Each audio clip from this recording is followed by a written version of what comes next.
Hello, and welcome to Region Weather Live, your YouTube source for weather across the Dakotas and Minnesota. I'm your host, meteorologist Brad Werner. Tonight we'll tell you a tale about a blizzard that will last right in through Christmas Eve. A blizzard that will keep you warm and cozy at night because you'll have nowhere else you can go. Let's take a look, shall we? Well, all right. How's that for an intro? Even the Weather Service wants to say Merry Christmas because look at the colors on that map. We've got blizzard warnings here in red. We've got wind chill warning, winter weather advisories in the purple-ish area, wind chill advisory here. We've got wind chill warnings up in the northwestern part of North Dakota, wind chill warnings down in the southwest as well. Winter storm warnings here in this purple color. We've got it all. So with this big storm, and then of course we've got blizzards.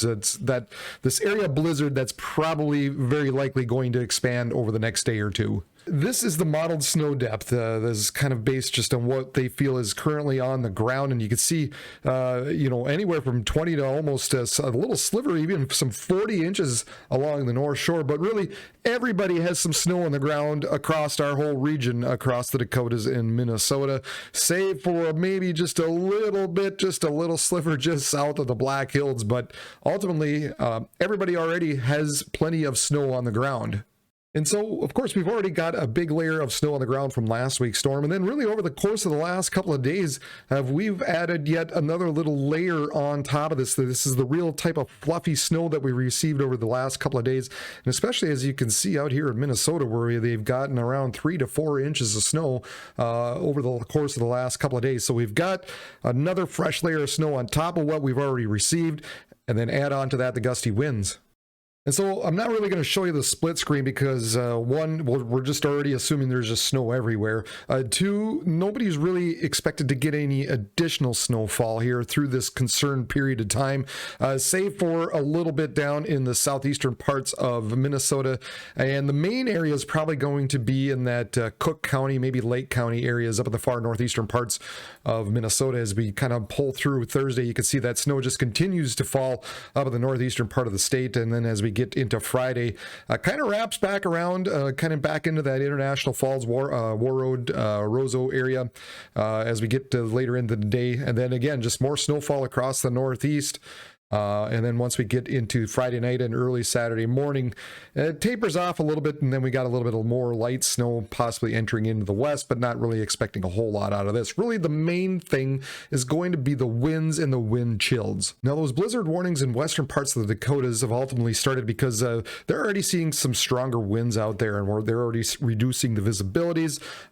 No travel is advised across a large portion of the western parts of the Dakotas already here, and they're already talking about closing down the interstate from Rapid City over to Chamberlain here just this evening as I record this. So already roads are starting to close with these winds that are already out in the western parts of the Dakotas.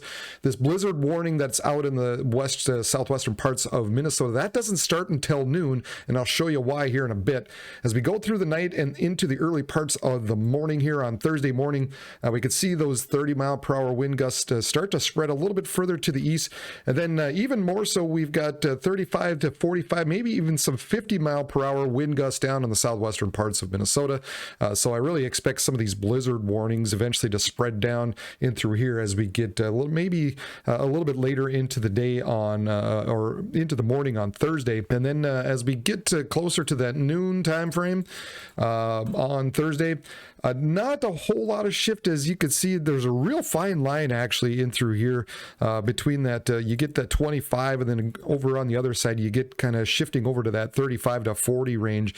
And ultimately, that's really when those winds or the snow is really going to get going. Now, you might pick up some drifting, and given that really we're seeing piles on the sides of the roads already. So even at 25 miles per hour, you're probably very likely going to be seeing some drifting snow at the very least with some of these winds already. And then, of course, as you get a little bit further west into the 35 to 40 or greater mile per per hour range, you're definitely going to be seeing the blowing snow and the reduced visibility. And of course, here's where you're starting to see those winds pick up 30, 35 miles per hour down the southwestern parts of Minnesota. And so that's about the time that blizzard warning really gets going. Once we get to 6 p.m. on Thursday evening, again, that little bit of a fine line sort of shows up and through here. And I would expect some of these other areas, you're probably going to start to see an expansion of maybe some of those blizzard warnings, and no travel advised for sure is going to expand. But wouldn't be surprised if you see some blizzard warnings a little bit out and through here. We'll just have to wait and see. But like I said, it wouldn't surprise me at all if we get some more warnings out in through those regions by the evening hours on Thursday. More than likely, we're going to continue these winter weather advisories up and through here. As I said, very likely we're going to be seeing some reduced visibilities, some drifting snow, and they're probably also going to advise no travel. That wouldn't surprise me either. And then of course along the North Shore, just off the shore, you got those stronger winds as well, and so that's why they've got that winter storm warning issued out there. Once we get into the nighttime hours, Thursday night and into early part of Friday morning. So this is right around midnight. Now notice now that line is kind of gone a little bit, and those winds now start to shift a little bit further east. The winds are going to pick up. Blowing snow is going to pick up a little more across northern parts of Minnesota. And then there becomes a line out in the west where this wind, these gusty winds, it's going to be a sharp line that moves from west to east gradually. Here we are Thursday night, early Friday morning, right around midnight. And we still got plenty of winds, however, across a good portion of our area. And within that circled area is probably going to be the hardest to see. That's probably going to be this area where you're going to really see those reduced visibilities and blowing snow through the overnight hours Thursday night. Once we get closer to 6 a.m. Friday morning, here we are, 6 a.m. There's that dividing line. Notice, we're going to watch this as that kind of continues to push eastward. But in the meantime, those winds pick up even more so across the eastern Dakotas and across to Minnesota.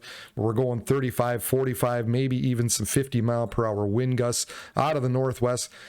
Now, with this, I should also mention, and I'll kind of talk about a little bit this in greater detail and a little bit later, but just note the stronger winds. We've already got the cold temperatures. We're going to be talking really cold wind chills along with this as well. So this is 6 a.m. Friday morning.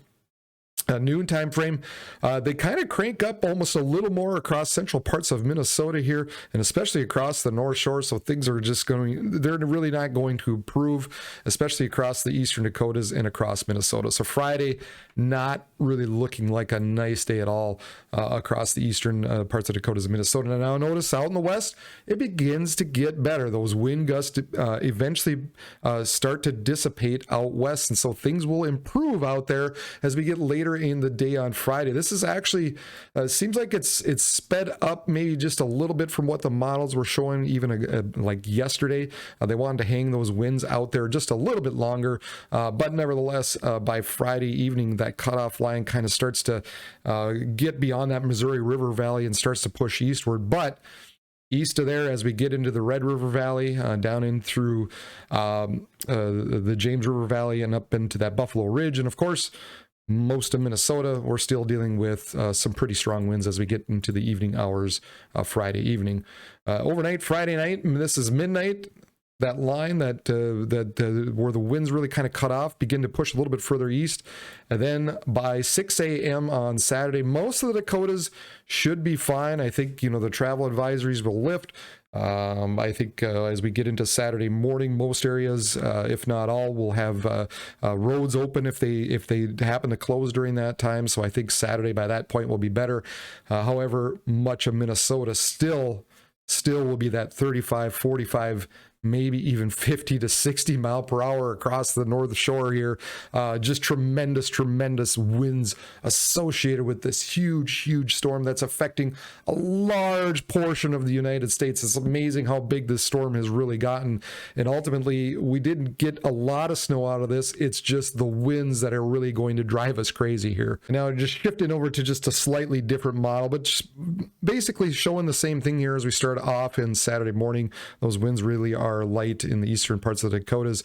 Once we get to noon here, they push that weaker area starts to push just a little bit further east, but really the eastern parts of Minnesota remain probably, it's just going to be tough traveling on Saturday for most areas across Minnesota as we get into the evening hours.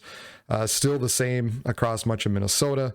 Here's midnight now begins to lighten up a little more so, and then finally by Christmas Day, most areas in the morning will start to lighten up, and that'll only improve throughout the day on Sunday. The worst areas again is going to be along that North Shore, where we're still going to be talking about those stronger winds up there. And then flipping over to a longer range model here, again, basically showing the same. By the morning hours, Sunday morning, things will only improve throughout the day on Christmas across Minnesota. However, across western parts of the Dakotas, we might see wind picking up once again as we look at maybe 35, 40, maybe even 40 miles per hour. And now it's possible there on Sunday when we are dealing with those little bit stronger winds out in the west. Looks like we've got a little bit of a clipper system that wants to move through and quickly dive down to the south and east. And so it looks like parts of the Dakotas in through Minnesota might pick up another 1 to 3 inches throughout the day on Sunday and into Sunday night. A lot of times with those clipper type systems, that's usually about what you see is that 1 to 3 inch range, maybe a 4-inch range, but that's very typical for that type of system. And then as we get into Monday, we got high pressure overhead, and that means cold weather for us to start off the week. But there is some hope as we get a little bit later, as we get more into Tuesday and Wednesday. It looks like we're in for at least a little bit of a warm up, more so out in the western parts of our region. But anything's going to help at this point. We're not dealing with really the very, very cold temperatures like we are now. And about those wind chills, well, really, we already have 60 below wind chills out in the western parts of South Dakota, northwest parts of South Dakota right now. So some of these numbers are actually even a little conservative at this time from what the models have. But nevertheless, you're seeing negative teens to negative 55, 60 below across our region, and that's only going to continue. Now, of course, we warm up just a little bit during the day on Thursday, so those temperatures moderate a little bit, but still, look at this as we go through the day. We're still talking about temperatures low or wind chills in the minus 20s to minus 40s across our region. And then, of course, as we get into the evening hours Thursday night and into early Friday morning, gets a little bit colder through the overnights, minus 30 to probably minus 50, maybe minus 55 in some areas. And then as we go through the day on Friday, of course, it gets a little better. We only get into, we start to crawl a little bit back into closer to zero, of course, as those winds start to drop off in western parts of the Dakotas as we get into Friday evening. Still remaining quite cold out in across Minnesota. We're minus 30 to maybe minus 40 below in some areas. And then through the overnight hours, Friday night and into very early Saturday morning here. Again, you could really see where those winds have decreased across western Dakotas, but it's still going to be cold just temperature-wise. So even just a slight breeze brings it down to the minus teens. Meanwhile, everybody else is going to be in the minus 30s to around minus 40 as we get into Saturday morning. And so, like I said earlier, beyond that, there is some hope. Here's the forecasted high temperatures as we go through Monday. You can see we kind of rebound back into the 30s, possibly in the western Dakotas, around zero, closer, further off into the east. And then as we get to Tuesday and Wednesday, here we're back into the 20s finally. I mean, we'll take it right out in the western or eastern parts of the region across Minnesota to 30s out in the west as possible. As we get Wednesday and into Thursday, it looks like it'll warm up even more so. So we'll see how much some of these temperatures, I got a feeling they'll probably actually cool off a little bit as we get closer to that time frame. So don't take these numbers for what they're worth, but just note that we are in for a bit of a warm up as we go into next week. And I think at this point, even if we are talking 20 degrees rather than zero, we'll all take it at this point. So please plan accordingly when it comes to this storm. I know it's Christmas and I know we all want to get to mom and dads and grandmas and grandpas and all that stuff. But the main thing is we want you safe. We want you alive, right? So just be patient, wait this out, wait for this to move through, replan it. There's always another day, but we'd rather have you around and have you safe. So just take those precautions and just wait this out if you can. make sure if you are out at all, even once the winds die down, have a survival kit with you. It's still going to be very cold here this weekend as we go into Christmas Eve and Christmas Day. Even once the winds die off, you saw what some of those wind shields were still in the minus teens to minus 20, even with just a little light wind. So just make sure you have your survival kit with you. Make sure you have a shovel and tow rope and all that kind of fun stuff, and snow boots and a blanket if you are out traveling this weekend. Just play it safe. That's the best thing you can do with this. So that's the best advice I can give you. If you have any questions at all, please feel free to reach out to me on my social media sites, or even on the chat below. Feel free to ask me questions about timing, and I'll try to get you the best advice that I can. So I appreciate everybody tuning in. I appreciate all the well wishes and the condolences and all that stuff. Really makes me happy, and all that there's such a great community here that continues to follow along. So from the bottom of my heart, thank you very much. And for Region Weather Live, I'm your host, meteorologist Brad Werner. Everybody stay safe and have a good day.